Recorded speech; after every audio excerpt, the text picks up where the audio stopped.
बिस्मिल्लाहिर्रहमानिर्रहीम। बेटा आज हमारा चौथा लेक्चर है 11वीं क्लास की बायोलॉजी का, और आज हम जो टॉपिक पढ़ने जा रहे हैं there to the Golgi apparatus and the lysosomes. Basically आपने सबसे पहले डिफाइन करना है कि ये क्या चीजें हैं। तो हम सिंपली कहते हैं these are the stacks of flattened sacs. ये देखिए, अगर आप गौर करें, ये एक थैली है और अगर मैं इसको दबा दूं, फ्लैट कर दूं, तो ये कुछ इस तरह की हो जाएगी।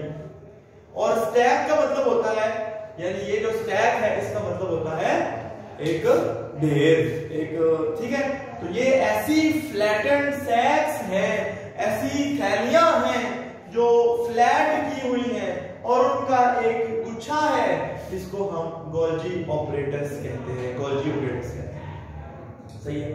और बेटा एक थैली जो है उसको हम सिस्टर्न कहते हैं, और एक से ज्यादा होगी तो उसको हम सिस्टर्नी कहते हैं। खाली थैली, खाली हम कहेंगे एक सैक जो है फ्लैट की हुई, उसे क्या कहेंगे? सिस्टर्न, ठीक है जी। और ये इनके पूरे जो बहुत सारी हैं तो उनको सिस्टर्नी कहते हैं। याद आपने एक बात और रखनी है कि बेसिकली ये जो गोल्जी कॉम्प्लेक्स है, इसको एक साइंटिस्ट था, उसका नाम था कैमिलो गोल्जी। उसने इसको दरियाफ्त किया था और इस बुनियाद पे उसको नोबेल प्राइज भी मिला था। ये 1898 की बात है, ठीक है। तो ये असल में मैंने ये क्यों बताया, क्योंकि ये बहुत अहम एमसीक्यू आता है, ठीक है जी। तो ये देखिए, मेरी बात सुने।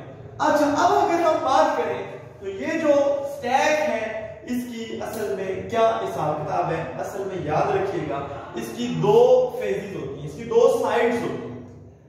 एक साइड को हम कहते हैं फॉर्मिंग फेज, क्या कहते हैं, और दूसरी को हम कहते हैं मैच्योरिंग फेज।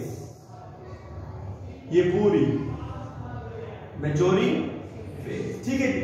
अच्छा, फॉर्मिंग फेज से मुराद असल में क्या होता है कि इधर से वेसिकल्स छोटी छोटी इसमें फ्यूज भी होती है और इधर से वो मैच्योर होके निकलती है। इधर से भी, यहां से भी, यहां से भी निकल रही है, यहां से भी कोई निकल सकती है, समझ रहे ना आप? तो बेसिकली इसका काम क्या होता है, पहले अगर हम वो डिफाइन कर ले तो हमें ज्यादा अच्छा हो जाएगा। काम इसका ये होता है, सबसे पहले आपने याद रखना है, हम कहेंगे प्रोसेसिंग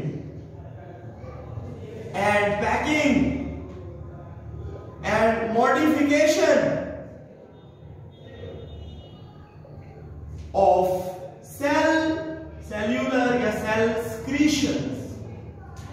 जो चीज सेल से बाहर जाएगी उसको मॉडिफाई करना, उसको पैक करना, ये असल में इसका काम है। मसलन कई दफा बेटा एंजाइम्स होते हैं, तो वो मसलन पैंक्रियाज के एंजाइम, पैंक्रियाज के एंजाइम मसलन उसको ट्रिप्सिन है, उसके अलावा पैंक्रियाटिक लाइपेज है, पैंक्रियाटिक अमाइलेज है, ये आपने पढ़े हुए हैं 9th क्लास में भी, लेकिन आगे भी आप डाइजेशन वाले चैप्टर में पढ़ेंगे। अब पैंक्रियाज एंजाइम प्रोड्यूस करता है और enzymes are proteins, and enzyme protein है तो फिर कहां बनेंगे? राइबोसोम। प्रोटीन कहां पर बनते हैं? राइबोसोम्स के ऊपर। तो बेसिकली क्या होता है कि ये है न्यूक्लियस फर्स्ट के सेल का, और ये है उसकी एंडोप्लाज्मिक रेटिकुलम, इधर को भी और उधर को भी। तो एंडोप्लाज्मिक रेटिकुलम पे मैं ये ब्लू कलर के राइबोसोम बना रहा हूं, और ये वो राइबोसोम है जो ये रेड कलर की प्रोटीन बना रहे हैं। और वो प्रोटीन की कुछ वेसिकल्स, ये फर्ज किया वो प्रोटीन की कुछ वेसिकल्स, ये देखें आप, और ये कुछ खाली थैलियां ऐसी है जिनके अंदर वो प्रोटीन बनी हुई है। मैंने आपको एक बात बताई थी, याद है ये, कि वो राइबोसोम जो ऐसी प्रोटीन बनाते हैं जो प्रोटीन सेल से बाहर जानी होती है, वो ये वाले होते हैं जो एंडोप्लाज्मिक रेटिकुलम पे अटैच है। रफ राइबोसोम दो जगह पे होते हैं ना, एक रफ एंडोप्लाज्मिक रेटिकुलम पे और दूसरे free dispersed in the cytoplasm, ठीक है। तो जोन से राइबोसोम ऐसी प्रोटीन बनाते हैं जिन्होंने सेल के अंदर इस्तेमाल होना होता है, वो राइबोसोम होते हैं यहाँ पे freely dispersed in the cytoplasm. ये वो राइबोसोम है जो साइटोप्लाज्म के अंदर ये जो प्रोटीन बनाती है वो तकरीबन सेल में इस्तेमाल हो जाती है, बहुत कम पाए जाते हैं।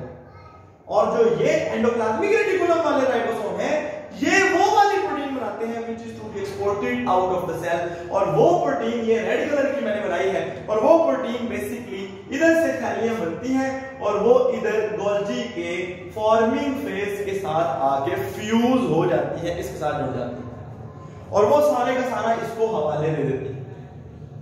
अब इसका काम क्या होता है? इसका काम है उनको प्रोसेस करना। प्रोसेस करने से क्या मुराद है? बेटा मुझे एक बात बताइए, कई दफा आपने एक बात की कि सर कुछ एंजाइम ऐसे होते हैं जो कि अपनी इनएक्टिव फॉर्म में होते हैं, सही है, वो एक्टिव नहीं होते। मतलब पेप्सिनोजिन, और वो पेप्सिन है, किसी तरह ट्रिप्सिनोजिन, वो बाद में ट्रिप्सिन बनता है, वो एंजाइम अपनी असल शक्ल में नहीं होते, वो इनएक्टिव है। मसलन अगर एक बंदा है तो उसके हाथ भी बांध दो तो उसके पैर भी बांध दो, ये एक एंजाइम है। उसके जो पैर बांधे हुए हैं ये शायद इसलिए है कि रास्ते में ये कोई नुकसान ना करे, सही है।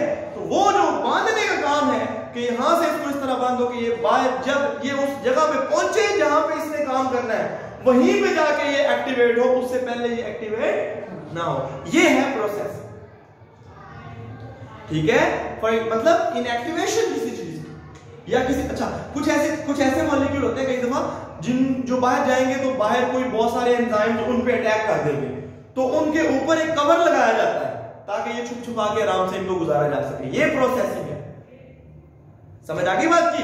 तो मैंने एक एग्जांपल आपको दी कि पैंक्रियाज के एंजाइम छोटे छोटे दानों की शक्ल में भी होते हैं, इस तरह से फर्ज किया, और वो दाने बेसिकली जब पैंक्रियाज से निकलते हैं तो उनके अंदर एंजाइम होते हैं, और वो जो दाने हैं वो बेसिकली गोल्जी से बनते हैं, और वो इस शक्लों में इन वेसिकल, इन्हें गोल्जी वेसिकल्स कहते हैं। इनके अंदर चीजें पैक हो के तो फिर निकलती है, और जब निकलती है तो फर्ज किया ये यहां से वो वाली प्रोटीन ये इधर से आई थी, और उसके बाद उस प्रोटीन को अंदर मॉडिफाई किया गया, उसके साथ 100 जो है वो हिसाब किताब हुए, ठीक है, और फर्ज किया वो ये है जी आप नई गोल्जी वेसिकल, और इसके अंदर ये है वो प्रोटीन फर्ज किया, और ये उसकी मॉडिफिकेशन के जो उन्होंने मॉडिफाई इसको किया है, फर्ज किया ये उसका कवर लग गया, कुछ भी किया है उसकी मॉडिफिकेशन,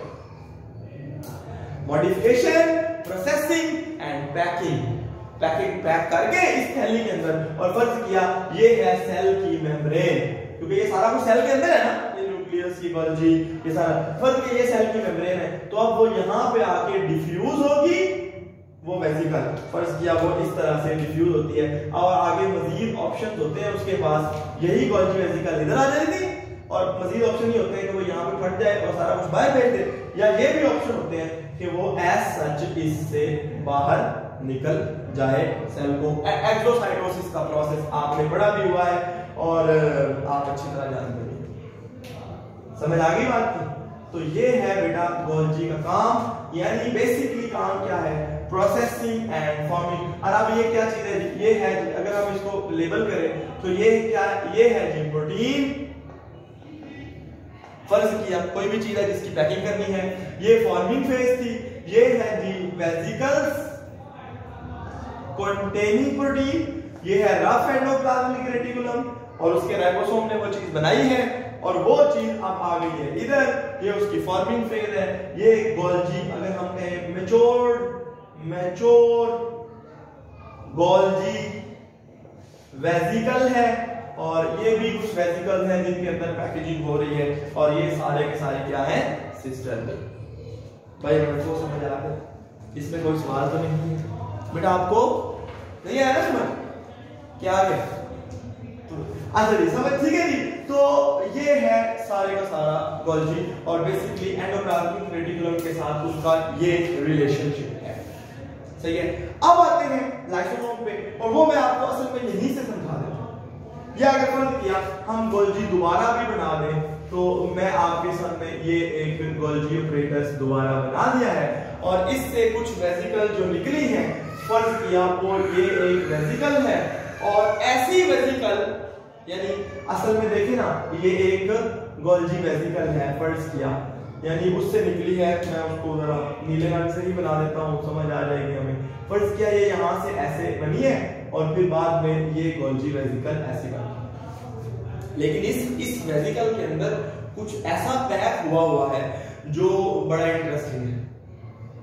ये जो बेटा लाइसोसोम्स बड़े इंपॉर्टेंट ऑर्गेनल हैं सेल के, ये भी मेम्ब्रेन बाउंड है, ये भी मेम्ब्रेन बाउंड है। ये सिर्फ यूकैरियोटिक सेल में होते हैं, प्रोकैरियोटिक सेल में, ठीक है। और जो लाइसोसोम है ये सबसे पहले डी ड्यूब एक बंदा था, उसने इनको दरियाफ्त किया था, बड़ा इंपॉर्टेंट है। ये गोल्जी वेसिकल, इधर देखिए, है ये गोल्जी वेसिकल बनी भी गोल्जी ऑपरेटर से ही है, लेकिन इसमें जो चीज पैक हुई है ना वो मैटर करती है। वो सबसे इंपॉर्टेंट चीज है जो इसमें मैटर करती है। वो क्या चीज है कि इसमें कुछ एंजाइम्स हैं। क्या है? एंजाइम्स। These एंजाइम्स कौन से हैं? उनको हम कहते हैं हाइड्रोलिटिक एंजाइम्स। ये वो एंजाइम्स हैं जो टेस्ट किस चीज का? केमिस्ट्री का टेस्ट करेगा। हाँ भेजते हैं। अच्छा, तो हाइड्रोलिटिक एंजाइम इसके अंदर होते हैं। और हाइड्रोलिटिक एंजाइम्स कौन से होते हैं? जो चीजों की ब्रेक डाउन करते हैं।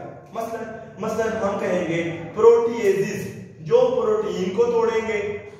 फिर हम कहेंगे हाइड्रोलेसिस, जो वाटर की प्रेजेंस में मुख्तलिफ चीजों की ब्रेक डाउन करते हैं। मसलन एसिड फॉस्फेटेजेस, ठीक है। तो ये वो फॉस्फेटेज, ये एसिड लाइपेजेस लिपिड्स को ब्रेक डाउन करते हैं, यानी बहुत सारे एंजाइम इनके अंदर है। तो लाइसोसोम्स को हम डिफाइन अगर करें, these are the specialised organelles, या हम कहेंगे specialised Golgi vesicles containing different hydrolytic enzymes, ठीक है, इन्वॉल्व इन फेगोसाइटोसिस। ये क्या होता है मैं अभी बताता हूं। Phagocytosis is called, these are called the lysosome. देखिए एक लाइन हमें एक्सप्लेन कर देती है। यहां तक तो समझ आ गई गोल्जी वेसिकल है और उसमें कौन से एंजाइम है, ये बात तो समझ आ गई। लेकिन अभी मैं आपको एक इंटरेस्टिंग बात बताता हूं। फर्ज किया बेटा ये एक सेल है और ये उस सेल की मेम्ब्रेन, और ये सारा उस सेल के अंदर ही होता है। अच्छा, खाना इनका काम क्या होता है, यानी पहले हम फंक्शन भी पढ़ लें, फिर मैं आपको उसका बड़ा मजेदार एक काम बताता हूं। फंक्शन क्या है? Number 1 cellular defence. सेल के अंदर जो भी चीज घुस जाए तो ये उसको मारते हैं, उसको खाते हैं। कैसे खाते हैं वो अभी बताता हूं, सही है। दूसरे नंबर पे डाइजेशन ऑफ, यानी जो चीज फूड वाली चीज सेल के अंदर आ जाए तो उसको भी ऐसे वो डाइजेशन करना। और तीसरा होता है ब्रेक करते हैं, ब्रेकिंग द ओल्ड ऑर्गेनल, यानी ऐसे ऑर्गेनल जो काम ना कर रहे हो उनको भी ब्रेक करते हैं। कैसे करते हैं बेटा मैं आपको बता देता हूं। ये फर्ज किया एक ब्लैक कलर की एक चीज है और ये कोई बैक्टीरियम है या कोई फूड, ये बैक्टीरियम था। इसी तरह ये जो रेड कलर की चीज है ये फर्ज किया फूड है, सही है। और ये जो अपना दूसरे नंबर पे ग्रीन कलर की चीज है ये एक पुराना मरा हुआ मरे से पुराना नकारा माइटोकॉन्ड्रियन। अच्छा, अब बेटा जो लाइसोसोम किसी चीज के साथ ना जुड़ा हो उसे हम प्राइमरी लाइसोसोम कहते हैं। मैं इसको लाइसोसोम को सिर्फ नीले से बनाऊंगा ताकि आपको समझ आ जाए। इसको क्या कहते हैं? Primary lysosome. अच्छा, अब क्या होता है, ये फर्ज किया ये 3 है, मैं सिर्फ समझाने की खातिर ये बता रहा हूं आपको। तो ये क्या करते हैं, ये छोटा सा होता है, इतना बड़ा नहीं होता, सिर्फ समझाने के लिए इसको इतना बड़ा बनाया तो आप परेशान नहीं हो। अच्छा, ये चीज फर्ज किया सेल के अंदर आ गई और आपको पता है जब ये चीज सेल के अंदर आएगी तो ये इस तरह एंडोसाइटोसिस के प्रोसेस के जरिए आएगी। और एंडोसाइटोसिस के प्रोसेस में क्या होगा, ये मेम्ब्रेन का पार्ट आ जाएगा साथ, और ये साथ में ये आ जाएगा। पता लगा एंडोसाइटोसिस किस तरह होती है, मेम्ब्रेन अंदर की तरफ झुकती है और जो चीज अंदर आ जाएगी फिर उसको साइटों से बंद कर देती है, एंडोसाइटोसिस। ये फर्क किया बैक्टीरियम आ गया और ये एक वैक्यूल बन गया जिसके अंदर वो बैक्टीरियम स्टोर है। इसी तरह ये जो फूड है, ये फूड भी इस तरह मेम्ब्रेन अंदर की तरफ मुड़ी, ये फूड यहां आ गई और अंदर एक मेम्ब्रेन ने एक ये देखिए जनाब, ये फूड का पार्ट बना दिया, तो ये एक फूड वैक्यूल बन गया। सही है। इसी तरह ये माइटोकॉन्ड्रिया। अच्छा अब क्या होगा कि ये जो लाइसोसोम है ये उसके साथ जाके फ्यूज हो जाएंगे। कैसे फ्यूज होंगे? ये देखिए आप, ये और ये, तो ये क्या बना, ये देखिए आप कि जी ये इस तरह से फ्यूज हो गए, और इसके अंदर थी फूड और इसके अंदर थे हाइड्रोलिटिक एंजाइम। वो एंजाइम इसके उस फूड में मारने हैं और उस सारी फूड को ब्रेक कर देगा, उसकी सारी प्रोटीन्स खत्म तोड़ फोड़ के, उसके लिपिड सारा हर चीज उसकी ब्रेक डाउन कर देगी। अब जब ये मिलके बनेगा ना, तो इसमें क्या होगा, ये पूरी मेम्ब्रेन होगी, इसमें वो फूड भी होगी जो टूट रही है, टूटी नहीं है, और इसमें वो एंजाइम भी होंगे। इसको हम कहते हैं सेकेंडरी लाइसोसोम, यानी ऐसा लाइसोसोम जिसमें सिर्फ एंजाइम हो, वो अभी भी बना हो, उसे प्राइमरी लाइसोसोम कहते हैं। और जब वो किसी चीज को खाने के लिए या तोड़ने के लिए उसके साथ फ्यूज कर जाए तो उसे भी क्या कहते हैं, सेकेंडरी लाइसोसोम। ठीक है। इसी तरह ये माइटोकॉन्ड्रियन है और ये इसके पास आ जाएगा और इसको इस तरह अपने अंदर ले जाएगा। सही है, वही एंडोसाइटोसिस वाले प्रोसेस है। तो ये माइटोकॉन्ड्रियन है और ये उसने उसके ऊपर मुख्तलिफ एंजाइम मारने हैं और इसको ब्रेक, ये भी एक सेकेंडरी लाइसोसोम है। इसी तरह बैक्टीरिया के साथ। तो लाइसोसोम आर बेसिकली, कोई बाहर से बैक्टीरिया आएगा तो सेलुलर डिफेंस करेंगे, डाइजेशन ऑफ फूड, अगर कोई बाहर से फूड आ गई उसके साथ हिसाब किताब करेंगे, और पुराने old worn out organelles of the cells को भी ब्रेक करेंगे। तो ये है जी इनका फंक्शन। इसमें से कोई सवाल हो तो प्लीज पूछें। चलिए अब आप जल्दी से जाएं।